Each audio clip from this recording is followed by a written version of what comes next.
This is Leicester Till I Die TV. Watch and subscribe on YouTube and listen on your podcast platform. 10, 9, 8, 7, 6, 5, 4, 3, 2, 1.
You are watching Leicester Till I Die TV with Chris and Chums. YouTube, Facebook, Twitter, Instagram and Pinterest. All you need for everything Leicester City FC. It's Leicester Till I Die TV.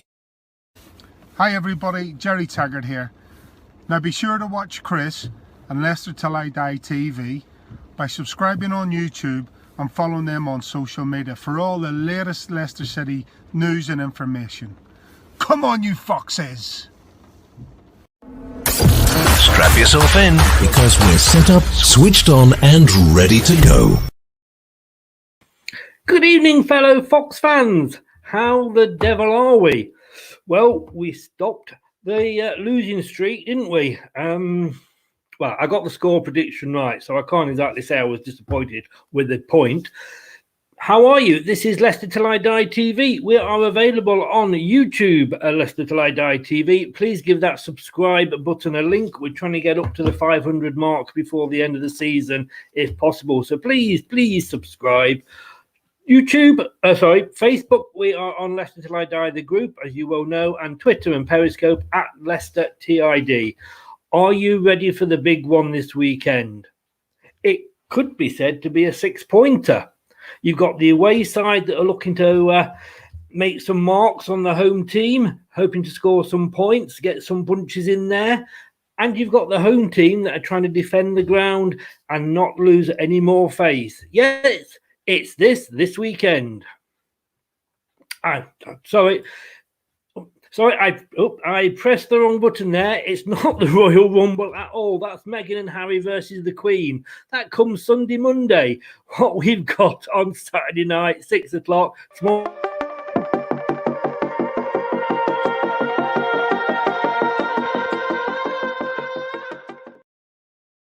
Yes, it's the third meeting between us this season. And I've got to be totally honest with you.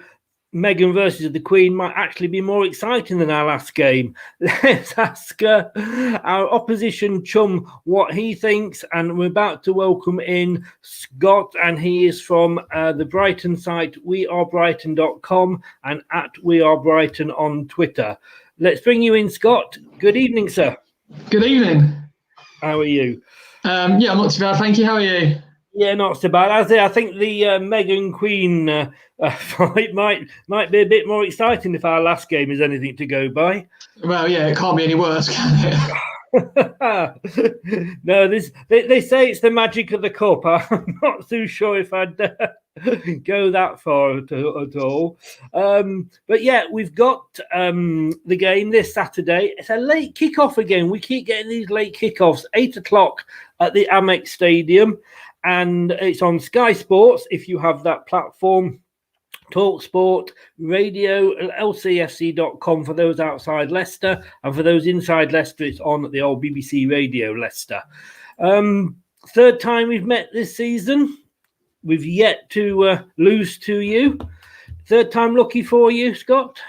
Well, if you'd asked me that question sort of just after we met in the Cup, I'd have said yes. But our last two games, we've lost at West Brom and lost at home to Palace. So absolutely zero confidence of getting a result in this one, although it would be typical Brighton to then follow up those two results with a victory over a side pushing for a top 4 place.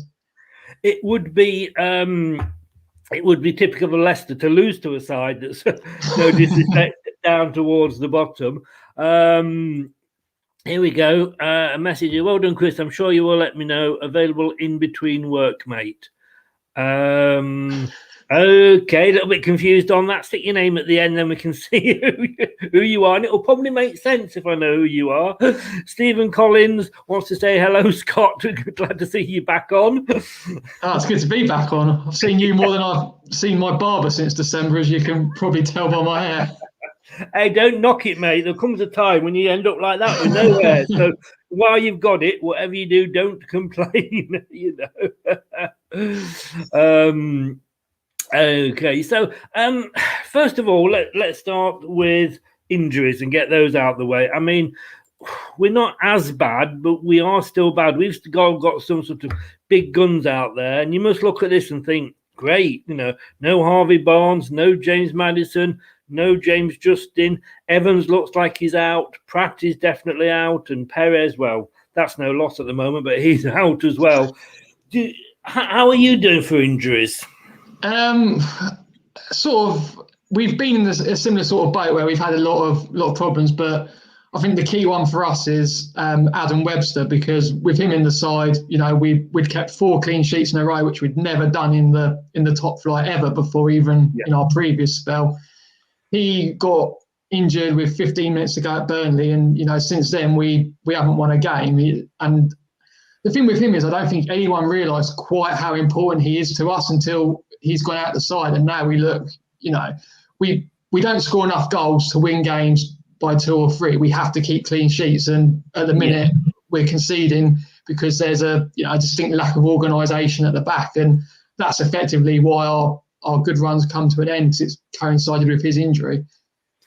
I mean, we've got no Maddison and no Barnes, and they were our main scoring force because Vardy, love him as much as we obviously do. I don't think he scored in 10. Inacho scored more than him recently.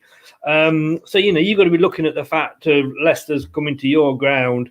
And I know we sometimes, you know, we have been playing better away from home than at home. But, you know, 2 of our key players out up front, there's got to be a bit of a smile on your face. Yeah, I think the game at the King Power in December, the league game, that was, you know, Barnes just absolutely murdered Dan Burn. It was a complete mismatch. So, especially as we're without Solly March, that means that Burn is again playing in the left wing back, the left back role. So for him to have an easier evening, that's a big boost for us. It is, and I'm just looking here because I don't mind playing Brighton, to be honest with you. We played 7 times in the Premier League, all in all. We've yet to actually lose. We've got 5 wins and a couple of draws there as well. So could we play you every week? Yeah, it doesn't make for good reading, does it, from a Brighton point of view? But then I suppose the one thing we can hold on to is, you know, we had an absolutely shocking record against Liverpool as well, and then we went and won 1-0 at Anfield. So, you know, these things are there to be broken. Yes.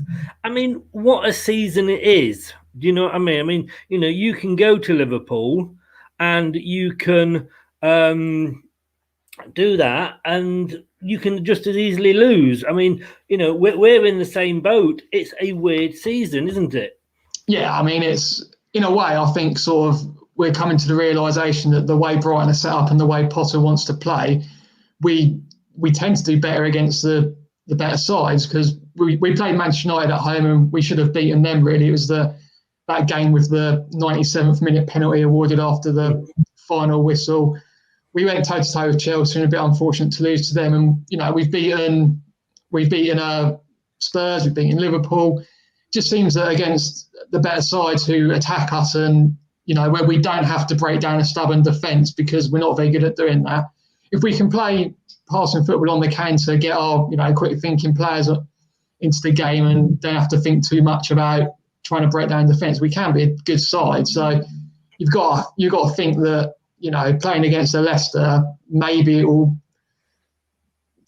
set into our hands a little bit. Although having said that, the away game was a bit of a disaster. Well, yeah, I mean, like I say, we have been playing better away from home than at home for some reason, but I think it's one of these seasons. I mean, this is what happened earlier in the season, like we just touched on there. Madison got a couple, along with Jamie Vardy, 3-0 win there, and obviously we have the 1-0 win in the FA Cup. Looking at the FA Cup, which was obviously a lot tighter game in fairness than the first one. Coming towards the end, I mean, we've got that in the 94th minute, one of our first ever goals this season from a corner. You just switched off, didn't you? Yeah, I mean, it's completely inexcusable, isn't it? I mean, when you look at there's that great photo taken of the corner coming in, and there's 3 Leicester players up there, 2 guys stood over the ball in the corner, and just 1 in the box, and we've got 10 yellow shirts in the box. It's like, how have 10 players not picked up the 1 Leicester player in there? And it's frustrating because it's just maybe not frustrating because it saved us all having to watch another half an hour of it. But it was getting a bit like that, wasn't it? Yeah, and we played sort of, I think we were reasonably happy in that it wasn't a repeat of the last time we met, and it was. Yeah. As boring as it was more of an even game. So we were, we were well in it, and that was a realistic chance for us to get to the quarterfinals. we were both shy, like I say. That's how it was a case of who was less shy than the other, basically, who would have got through. And we could definitely do that. Yeah, but I could say, there was nobody more sort of surprised than us as Leicester fans, the fact that we had scored from a corner, and for us that.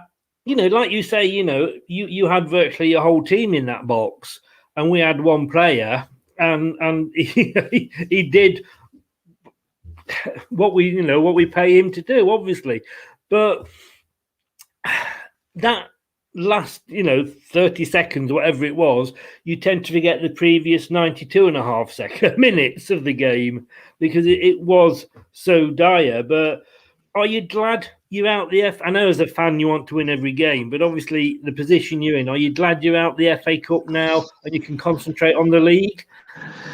I'd go back to what I said last time we spoke, and I'd much rather win the FA Cup, for example, than stay in the Premier League. But I guess sort of saying that at the time we were going quite well, and it didn't look like we were going to get dragged back in. I mean, we'd won 3 out of 5, and we'd seem to have turned a corner, but now we're, Fulham are within 3 points of us, and somehow we've lost a 10-point gap to the relegation zone in the past month. And if we can't beat Palace at home, we can't beat West Brom at home. We're banging trouble. I mean, you're talking to us about losing a gap. We did that very well last season when we dropped out of the Champions League. But looking at the table here, I mean, like you say, you are only 3 points off Fulham. I know Fulham have got some difficult games coming up, but we do know anybody can beat anybody. They've got Liverpool, and they, Liverpool aren't exactly on a good run of form at the moment. You're right in that battle, aren't you? Yeah, I mean, we are. I think sort of we've got Newcastle at home to come, and that's going to be absolutely crucial because. If it was away, I'd back us to go to St James's and get a win. But at home, we've won once at home this season. We've won twice at home in the league since the start of 2020. So what's that? 14 months now. Just at the Amex, we're nowhere near good enough. And if you look at that as bare form, you'd say a team that poor at home should be relegated. They deserve to go down. The other thing that doesn't really inspire confidence is that we've played Burnley, we've played West Brom. We played Fulham, we played Sheffield United, we played Southampton, who were sort of, 5th or 6th at the time, but obviously are not all that now. And we've played all those sides at home and we haven't beaten them. So it's all very well saying, well, Newcastle are in free fall. There's all these rumours about problems between Bruce and the players. But there's what we've seen this season. It's not a foregone conclusion that Brighton are going to win that. And if we lose that, then not only is it a bad result, but psychologically, I mean, that could have huge ramifications for the remainder of the season. Yeah. You can look, and as the viewer said there, I think the bottom two almost certainly are down. And then I think, it is you, Newcastle and Southampton. Unfortunately, don't like to say it to you, but for that last place. Yeah, I think that's very much the case. I mean, that's why a lot of people said that the result against West Brom was a disaster because it was a 6-pointer, but I still think they've got a hell of a job on their hands to get out of it. So although, we didn't pick up 3 points, which we really needed, it's not a case of them, getting to within 3 points and overhauling us, because I don't think they will overtake us. It's what happens, I think, with Fulham and Newcastle, really, that's going to decide where we end up. And we've just got to hope that, we finish above one of those by the end of the season. And have you got them to play again? I know you were talking about just playing them before. Have you got anybody in that bottom bunch to play? I mean, you said Newcastle, didn't you? Yeah, we've got Newcastle at home, and we go to Sheffield United as well. So, Bramall Lane's not easy to go to, but you'd think we are better away from home. So fingers crossed we can get something there. And we've got Southampton away as well. But our record against Southampton is essentially as bad as it is against Leicester, so I wouldn't hold too much hope from going to St Mary's and getting something either. You might get a 9-0 against them, you never know. Seems to be one team has to do it every season. Mind you, it's been done this season. So we'll have to wait for next season. Stay up to do it next season. Looking at your form going into this game, like you say, you've lost to West Brom and Palace, who I would have thought are teams you would have probably got something against. But you beat Liverpool, and you got a couple of draws in there as well against Villa and Burnley. But this season, form is just totally out the window. Games aren't being played on paper. I mean, I know they never were, sort of thing. But, you could look at these games and go, well, yeah, we should beat them and we'll probably lose to them. It hasn't been like that this season. And I think it could very much everything go down to the wire. Yeah, and I sort of, like I said earlier, we're a funny team in that we're better against the better sides, but also, like you say, it's been a very funny season all round, really. I mean, you look at Sheffield United going and winning at Manchester United. I mean, that's just us winning at Liverpool's strange, but that was an absolutely astonishing result when you look at the form the two of those were in. Yeah. So, it wouldn't surprise me if we go and beat Leicester and then we lose to Newcastle and then we'll go and, beat Man City away or something stupid, because it's just been that sort of year.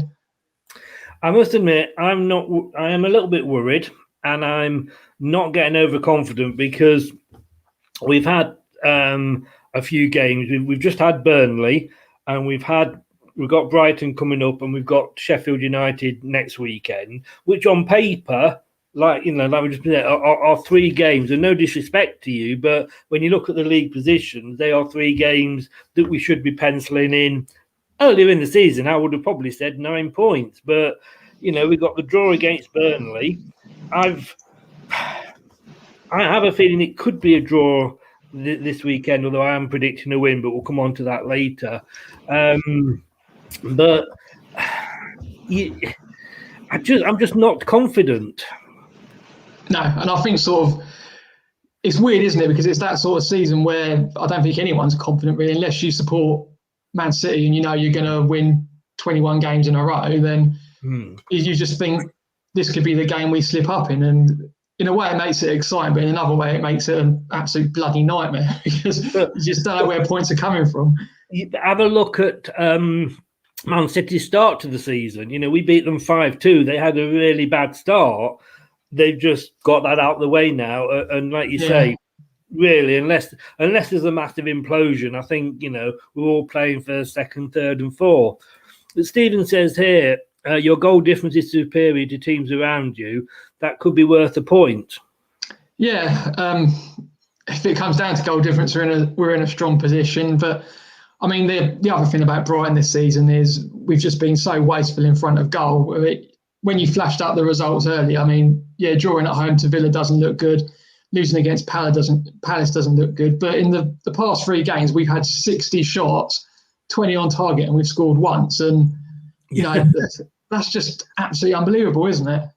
I mean, if you take the old XG stats, I mean, I don't place too much stock in them because what is an expected goal. But if you took that, we'd be expected goal translates into expected points, would be fourth in the table. It's crazy.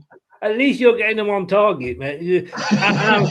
Average is sort of like 16 shots and like 2 or 3 on target, which for Premier League teams isn't good enough. But what sort of side do you think your manager's going to put out? It's hard to know, really, because I mean, he just chops and changes so much. It's pointless trying to predict it.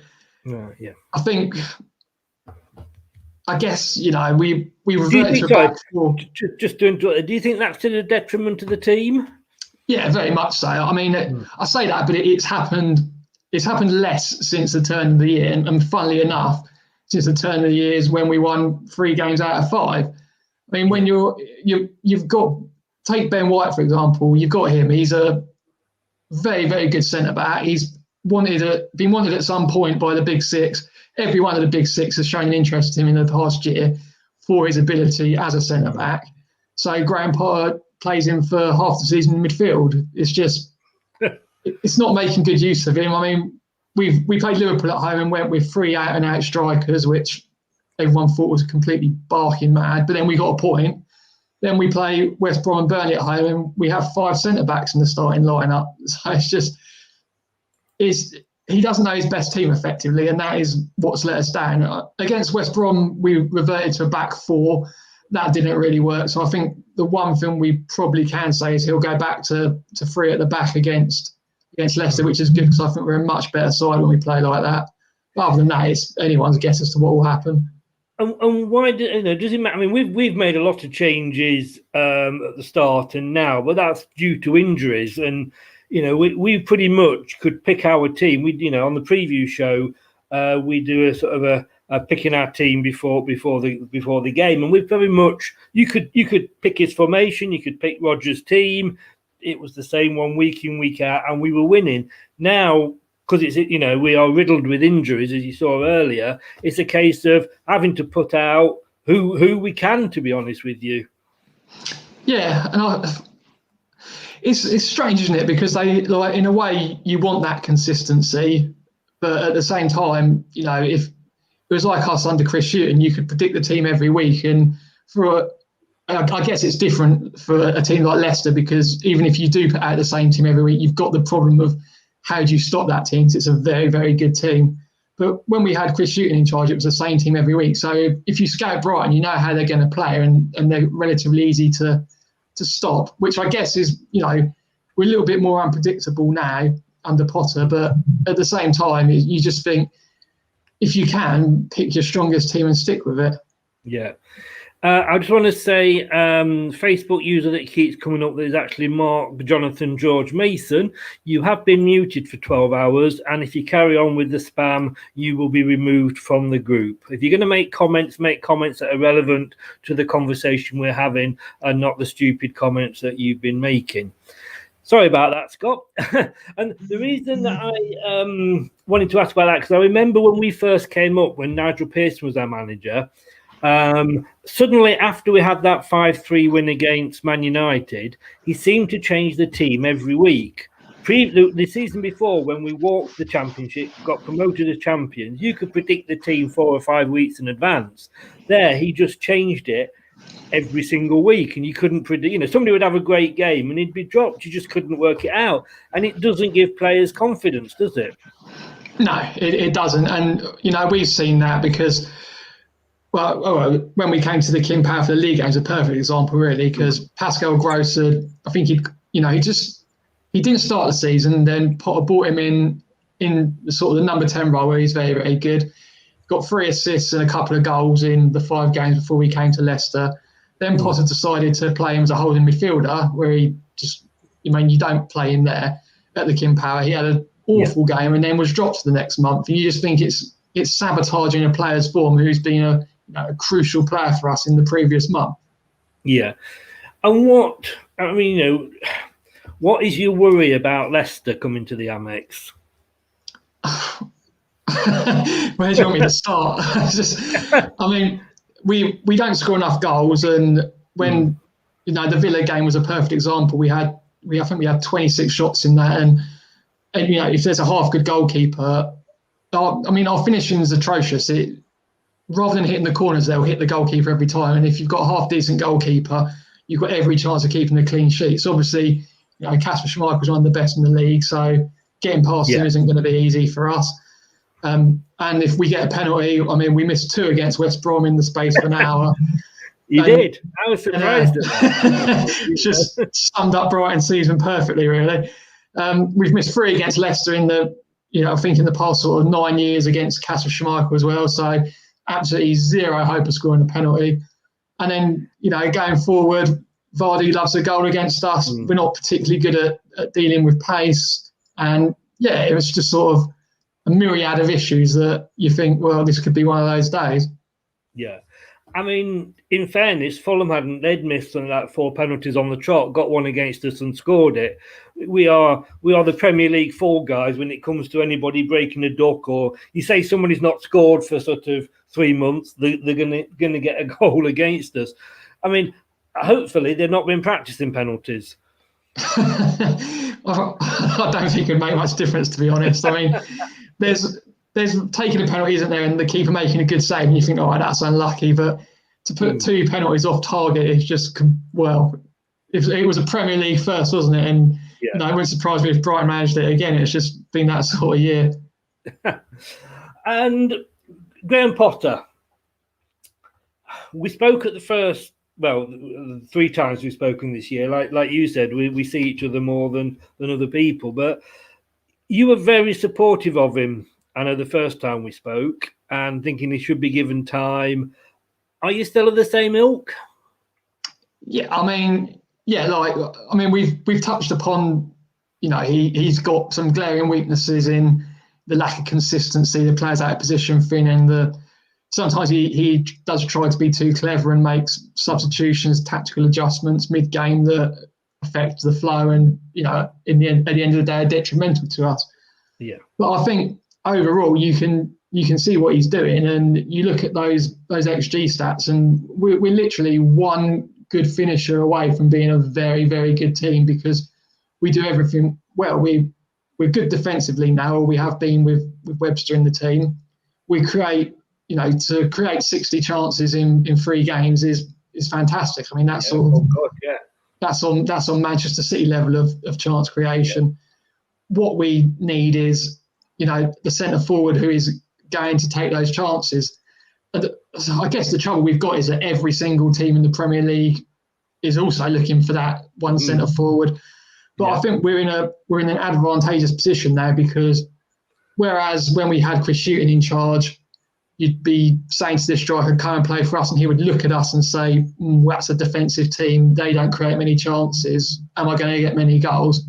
Any striker who's watched us this season will think, Christ alive, I could get a hatful in a team that creates that many chances. The only issue we've got, obviously, is the financial side. We had our £67 million loss announced a couple of months ago, and every team's going to be in the same boat because of COVID.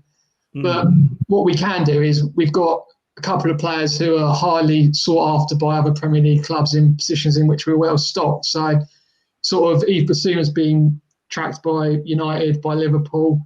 If you sell him for £50 million, we've got a couple of players in reserve who we've signed, a midfielder called Jacob Moda and a young Ecuadorian called Moses Casido, who could come in, not as good as Bissouma, but, fill the void. And then you take that 50 million and buy the centre forward in the position we really, really need. If that's the approach Brighton take, then great, but obviously we've got to stay up first. Is it Lewis Dunk? He plays for yourself, doesn't he? Yeah. That's another one. He was heavily linked with Leicester. Well, mind having said that, to be honest with you, every defender that could stand on 2 legs was linked with Leicester at one point. You still don't hear much about him these days. Is he still a good player? Yeah, it's a shame really, because I think sort of last summer he's 29 now, and he's still, I'd say, one of the best defenders outside, the top 6. But his time's probably gone, because we're going to want, 40, 50 million for our captain and one of our best players. But no team's going to pay that amount of money for a player who's 29, no resale value, not at the end of his career, but that he's not going to get much improvement out of him. And I think that's why it's a shame, because it's a shame for him and a shame for us, really, because he's been with us since he was a teenager, and he's one of those players who you look at and you want to go on and watch him win trophies, watch him play for big clubs. And if Leicester had come in, that would have been an opportunity to do that. He was linked heavily with Chelsea last summer, and he's a Chelsea fan, so you thought perfect. And if they had a bid, then would have been with everyone's blessing. But I think sort of the opportunity for him to move to a big club is gone now, unless we're willing to take a seriously reduced bid, which we could do, because he's been a loyal servant and he deserves a chance to go elsewhere. But yeah, he's another player. Sort of, any of our back three we could sell. White we've already talked about. Webster, he's equally as good as Dunk. We've got a good defensive unit and other players on loan in the Championship who are doing okay, who could replace them. So defence is another area where you think cash in and get a striker. Yeah, I suppose it all depends on where you end the season as well, of course, which leads me on to, are you going to stay up, and do you think Leicester will finish in the top four or bottle it again? I think yes to both. I think we'll. It's not going to be easy, but we'll probably just do about enough to squeak over the line again. Fingers crossed. And yeah, I think sort of maybe if there was a team who were rampant below Leicester who could come on the charge, but you just look around and you think no one seems to. It's almost like people don't want to qualify for the top four. So I think Leicester have got a good chance. It is. Every time we seem to sort of throw it away, well, not throw it away, but we drop points. Man United drop points as well. So, it's still on.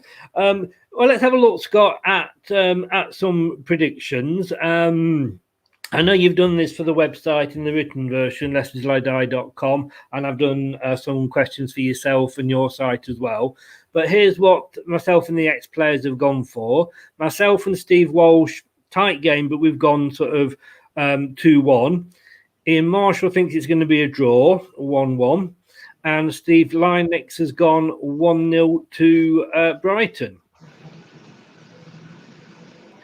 But then again, with Steve Linux, in fairness, he's only got one score correct all season. So he actually does reverse psychology in the fact that it is going to work the other way. That every time he predicts us to lose, we win. So, but what are you going to go for?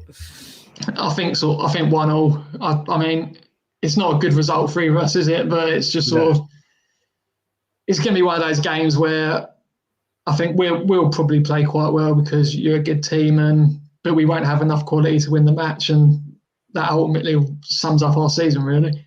Yeah, brilliant. Well, Scott, this should be the last time we see you this season. So, unless the game gets called off after 45 minutes or something like that. But give your sites a quick shout out. Yeah, so it's the website is wearebrighton.com, and you can find us on Twitter, which is @wearebrighton. Brilliant. Scott, good luck for the rest of the season after Saturday night. Yeah, you too. And hopefully we will be speaking again next season. Yeah, fingers crossed. Fingers crossed for you. And hopefully we might have to be playing you and the games have changed because we're in the Champions League. You never know. we can all dream. Yeah. We can all dream. Scott, thanks very much, mate. Take care. Like I say, I think we'll see you next season. I think you got enough to stay up. And thanks a lot for doing this yet again. Thank you for having me. Brilliant, Scott. Take care. Stay safe, bud. Cheers. Bye. Cheers. Thanks to Scott there. Like I say, see him more than I see my ex-wife at the moment. This has been Leicester Till I Die, the Opposition View show. If you want to catch it on Leicester Till I Die TV on YouTube, like I say, it is there. And do us a favour and press that subscribe button. We would love you forever. And if you want to catch it up in audio form rather than visual form, don't blame me, to be honest with you, looking at me. We are available on your favourite podcast platform, Apple iTunes, Spotify, Anchor, and Google. Oh, well, it's another game against the bottom half team, with all respect to Brighton. Due a win, aren't we? We've never lost to them, so... You know what it is? This is Leicester. Never lost to them. Bring it on. See you. We'll see you about 5:10. Well, see you tomorrow at 7. Actually, myself and Craig is going to be here with the preview show when we'll be looking ahead to the game. And of course, as always, Craig picks his team out that he thinks will show up or that Brendan will pick against Brighton. 7 o'clock tomorrow, me and Craig on that show. Guys, take care of yourselves, stay safe, and I'll see you in 22 and a half hours. Good night now. Hello, Matt Elliott here. Be sure to watch Leicester Till I Die TV on YouTube and follow all their social media platforms for all the latest updates and news on Leicester City Football Club. Leicester Till I Die podcasts on the Apple iTunes, Spotify, Google, Anchor, and all podcast platforms. Thanks for watching Leicester Till I Die. This is Chris saying goodbye and see you next time.